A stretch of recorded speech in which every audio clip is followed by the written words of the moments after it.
Después del retiro cuaresmal, vamos a dejar el Salmo 50, entre paréntesis, 51, después de caer un asunto que tiene que ver con el Dios de los Salmos, que venía de los primeros salmos. Mire usted, David está viviendo como rey y está en su momento victorioso. David está ahorita gozando ya del reinado conseguido a base de luchas, batallas. Fue gran soldado, empezó venciendo al gran Goliat, luego dirigió el ejército de Israel y realmente el hombre venció y se consiguió para sí mismo, por voluntad divina, el ser rey. Pero empezó una cierta mediocridad en David. Ya no quería ir a combatir. Mandaba a sus generales a la guerra y él se quedaba en el palacio, porque se consideraba rey. Y se olvidaba de que él era el liberador, más que rey. Y un día en la azotea de su palacio, y una mujer hermosa en una casa vecina que se estaba bañando. Y él entonces sintió pasión. Y resulta que esa señora estaba casada con un general del ejército llamado Urias. Él la llama, la corteja, la seduce y la deja embarazada. Entonces, para evitar cualquier tipo de escándalo, manda a llamar al general Urias, que está en guerra, al palacio. Llega al palacio y dice: general, en premio a su servicio, quédese 3 días en su casa, descansa un tiempo y luego vuelve a la guerra. Ella es con su esposa, descansa un poquito, pero él, como estaba en guerra, no fue a su casa, se quedó descansando y durmiendo de noche cerca del palacio. Y entonces, cuando llegó el momento de irse, David se entera de que él no había estado con su esposa y que, como ya estaba ahí embarazada, él no podía hacerle creer al otro, y el hijo que venía era de él y no de David. Por eso después lo manda a matar, manda a otro general que lo ponga a Urias en el frente más peligroso de batalla, y allí pues moriría combatiendo, y así fue. Entonces recibió a la esposa del general como parte de su harem, dio a luz un hijo que murió. Después viene Salomón, que es fruto de un pecado de Dios, pero mire cómo Dios transforma todo y hace del pecado gracia. Salomón fue el gran rey, del cual la genealogía judía, desde esa genealogía viene Jesús. Pero Natán, el gran profeta, se enfrenta al rey y le dice que había un señor que tenía muchas ovejas, que fue a recibir a unos huéspedes y vio un vecinito que nada más tenía una oveja y fue echadito. Y entonces el rey le dijo: ¿dónde está ese desgraciado para meter una cárcel? Dice: ese desgraciado eres tú, que le quitaste la mujer a tu siervo, el general Urias, inclusive lo mataste matar. David, cuando reconoce su pecado, llora amargamente, hace penitencia, y entonces, a raíz de ese pecado, escribe el Salmo 50, fruto del dolor tremendo de un pecador. El Salmo 50 es un salmo que todos deberíamos recitar, todos, y meditar, porque todos, de una manera u otra, hemos sido como David en algo. Hemos hecho cosas parecidas al pecado de David, en diferentes, diríamos, comportamientos. Pero hay muchos pecados que son auténtica ofensa al Señor. Y por esa razón meditaremos en este retiro cuaresmal el Salmo 50. Que definitivamente es un salmo que refleja nuestra propia historia de pecado, historia de maldad, historia de traición al Señor,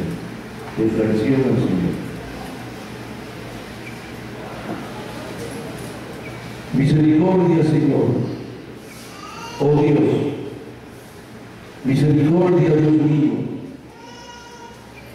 por tu inmensa compasión, borra mi culpa, lava del todo mi delito y limpia mi pecado.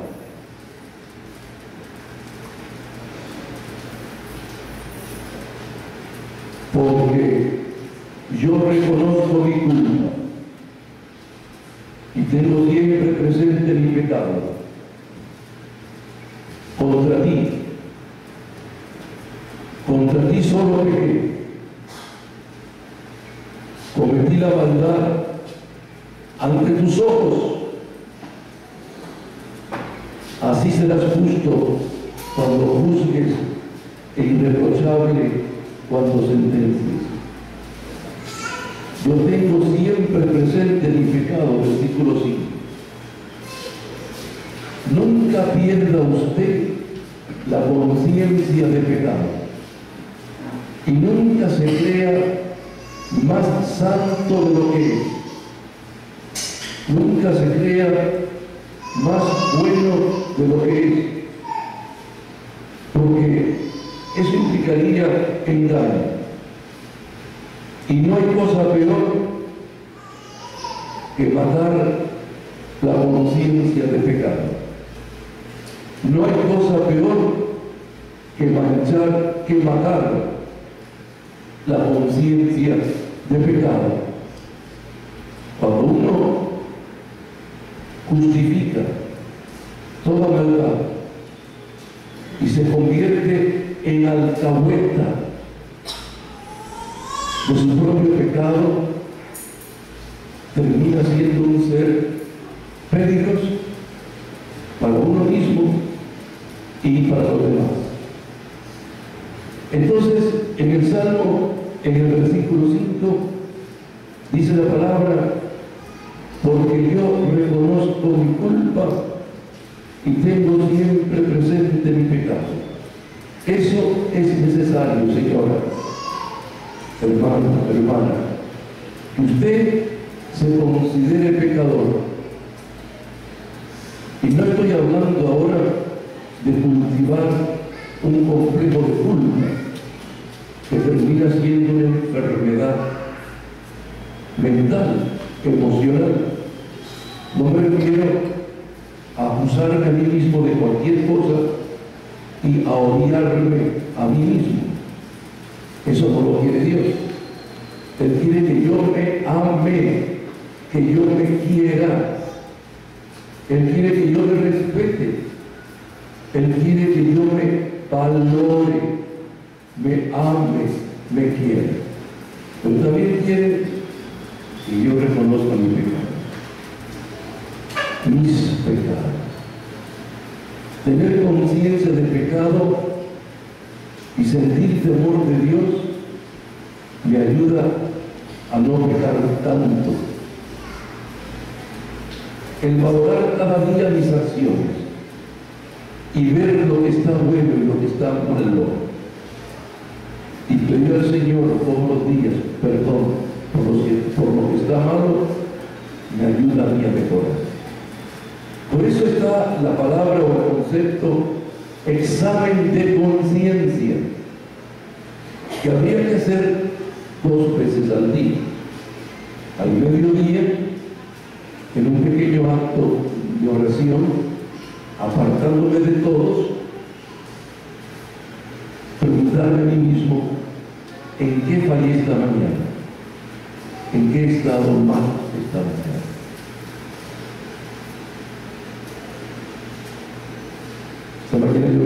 escuchando la homilía del sacerdote y ya critiqué al padrecito por algo que dijo. Y en el fondo, pues yo podría haber ahorrado esa crítica y menos decirla públicamente. Allá falté. Nada más empezando la mañana en la radio, venía escuchando y ya mi corazón hizo algo quizás no debido. No debido. Hasta por ética profesional, uno no debe ante otra persona, ante un laico, expresar. Pero bueno, una cosa sin importancia, pero aún así, después no me sentí. O sea que ya empecé yo pecando tan temprano. ¿Qué les parece? Hoy domingo, venía para el retiro y ya pequé.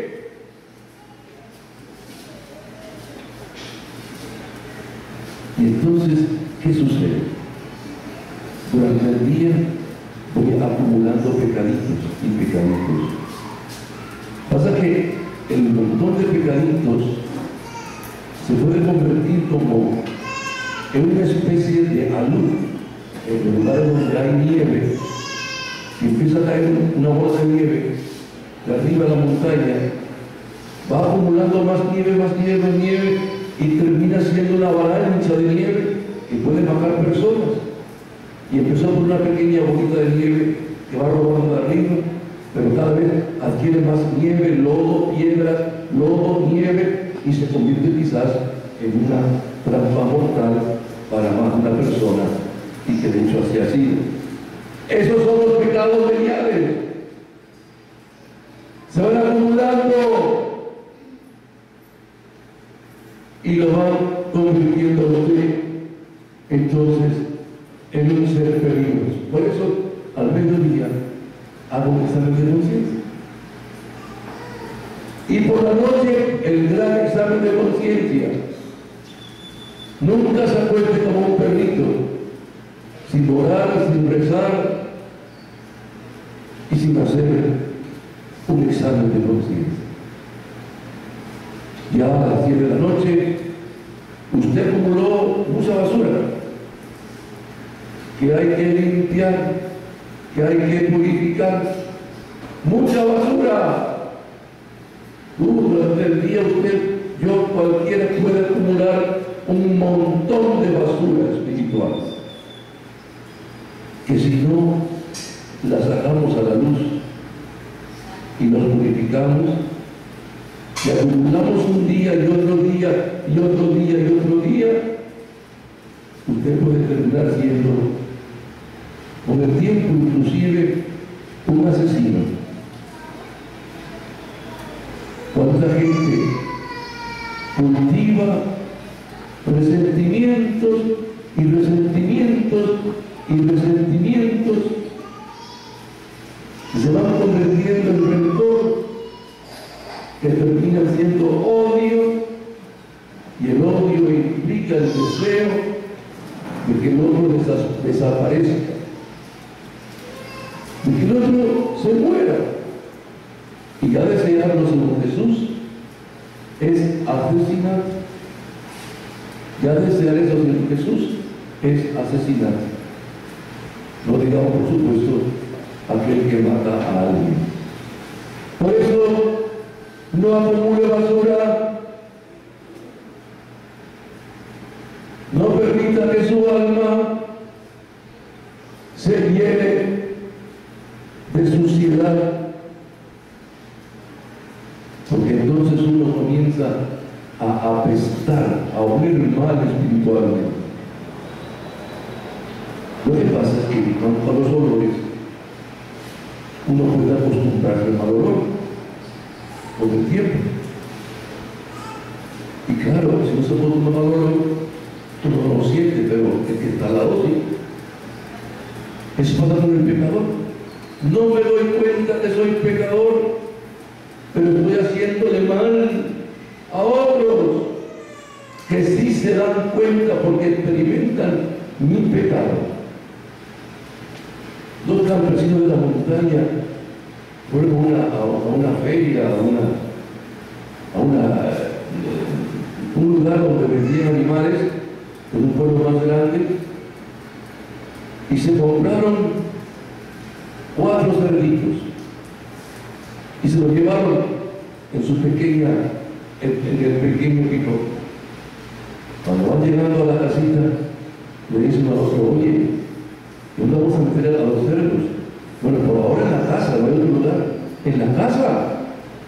¿Y los malos olores?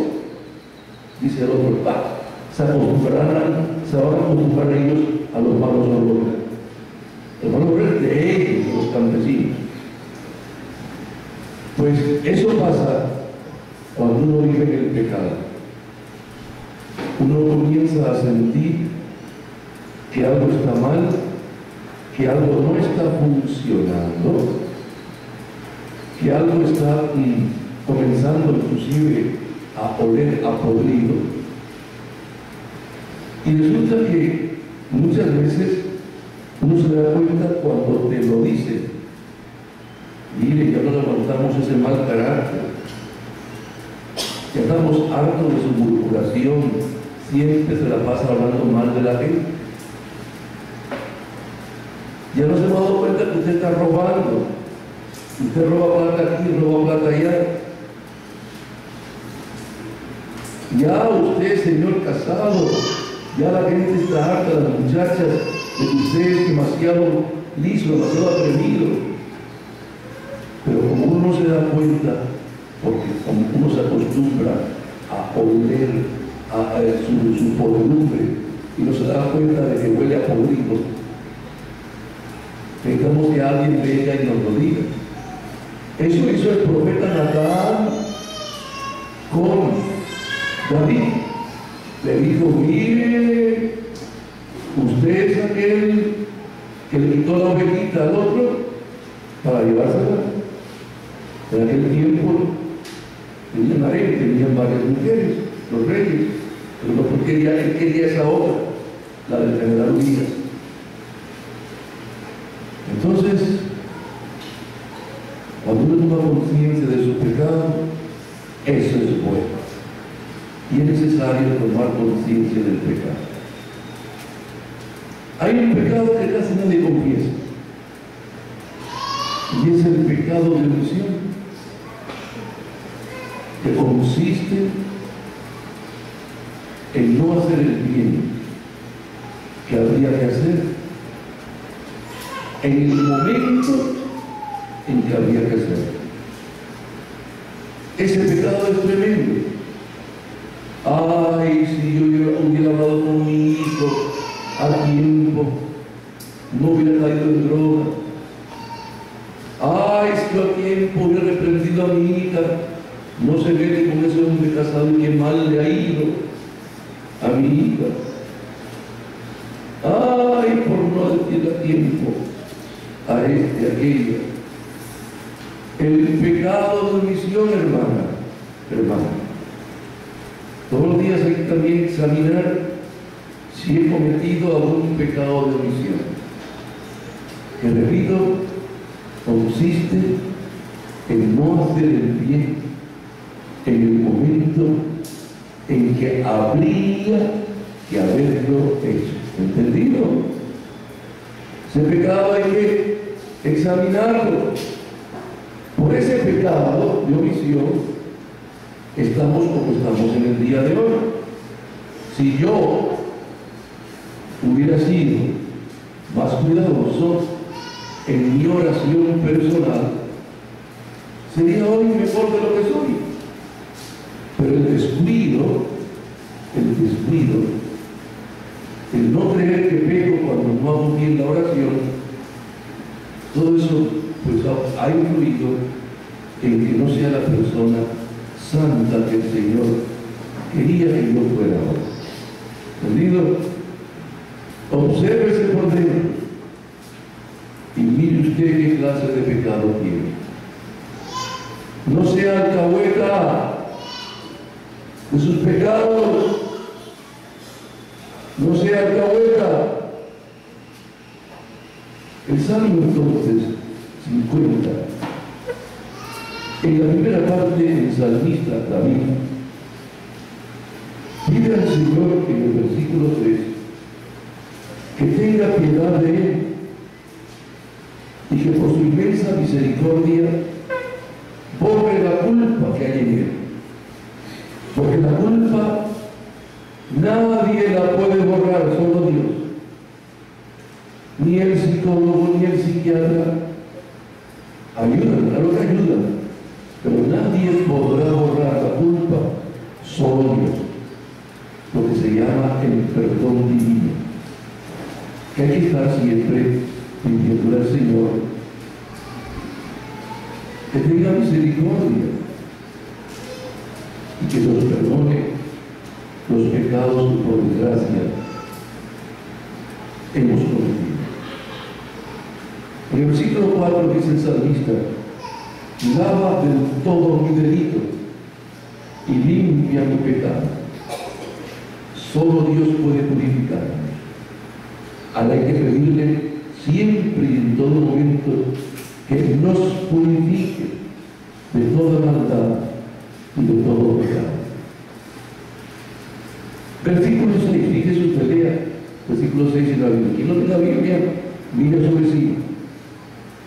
Mire a su vecino y lea con él. Acostúmbrese con un retiro a traer la Biblia. ¿Qué equipo de fútbol va a jugar en el estadio o en un campo de fútbol y no lleva balón? No se puede jugar al balón solamente con la imaginación. Siempre lleva la Biblia, ¿oyó? Cuando es un retiro, ¿de acuerdo? Siempre. Si no tiene, mire al que está a su lado y lea la palabra. Eso dice el versículo 6. Contra ti solo pequé, cometí la maldad ante tus ojos. Así serás justo cuando juzgues e irreprochable cuando sentencies. El versículo 6 es muy importante porque al final todo daño que hacemos a los demás repercute en nuestra relación con Dios. Toda ofensa al prójimo, al final de cuentas, ofende a Dios. Toda maldad mía siempre repercute en mi relación con Dios. Mi pecado social, por ejemplo, si soy injusto con mis trabajadores, si soy injusto con la comunidad, si no soy un buen ciudadano, siempre tiene una relación con mi amistad o filiación divina. Siempre repercute en la relación con Dios, siempre. Por eso, a final de cuentas, dice el salmista: contra ti solo pequé, cometí la maldad ante tus ojos. Caso de David, adulterio con la mujer de su generaduría, y luego cruel asesinato de Urías, al que mandó a las primeras líneas de la pelea o combate contra el enemigo. Fíjese usted, por eso al final dice David: contra ti solo pequé, cometí la maldad ante tus ojos. Y luego el salmista declara que Dios es justo. Así serás justo cuando juzgues e irreprochable cuando sentencies. Así serás justo cuando juzgues e irreprochable cuando sentencias. Hacemos un acto en este momento y hacemos oración pidiendo al Señor que tenga misericordia de nosotros y perdone los pecados que hemos cometido. Después de la oración hacemos un canto de meditación y seguimos en la predicación. Padre Santo, en el nombre de Jesús, bendícenos poderosamente, oh Dios. Santifícanos, Padre en Cristo. Te suplicamos perdones los pecados que por desgracia hemos cometido. Somos pecadores, Señor. Tú tienes en verdad todo el amor y la misericordia. Te suplicamos que nos perdones, Señor, que me perdones, Dios mío. No quiero seguir pecando, no quiero seguir ofendiéndote, no quiero, Señor, seguir ofendiéndote y pecando. Mi Señor y mi Rey, mi Dios y mi todo, bendíceme, Señor, glorificado sea siempre. Bendíceme, Señor, santificado sea siempre. Qué bueno y santo eres. Oh Dios, perdóname. Perdona mis pecados, Señor. Perdona mis maldades, Señor. No tengas en cuenta este pecado. Bendíceme.